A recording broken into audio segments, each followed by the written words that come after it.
Si aad koonto cusub uga furato Salaam Somali Bank uma baahnid inaad tagto xarunta bangiga. Waxaad si fudud ugu furan kartaa Salaam app meel kastoo aad joogto. Wax ka yar 1 daqiiqo gudaheed. Haddaba si aad u furato koonto shakhsi ah, waxaad u baahan tahay aqoonsi aan dhacsanayn sida NIRA ID ama passport. Ugu horreyn, la soo deg Salaam app oo iska diiwaangeli. Kadib halkan ka dooro Open New Account.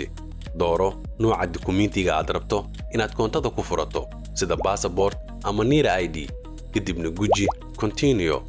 Halkan geli lambarka aqoonsiga kaarkaaga NIRA. Kadibna geli nambarka xaqiijinta OTP-ga lahaanshiyaha kaarkaaga ee kuugu soo dhacay WhatsApp-ka ama mobilkaaga. Kadib guji Verify. qaybtan soo geli sawirka kaarkaaga aqoonsiga, qaybtiisa hore iyo qaybtiisa dambe. Kadib kaamirada ku aadi wajigaaga adigoo aan wadan ookiyaale, koofiyad ama wax la mid ah. Ugu dambeynna dooro Confirm. Hambalyo, waxaad ku guuleysatay codsiga furashada koontada cusub. Waxaan ku faraxsanahay inaad ka mid noqotid macaamiisha aan sida hagar la'aanta ah ugu adeegno.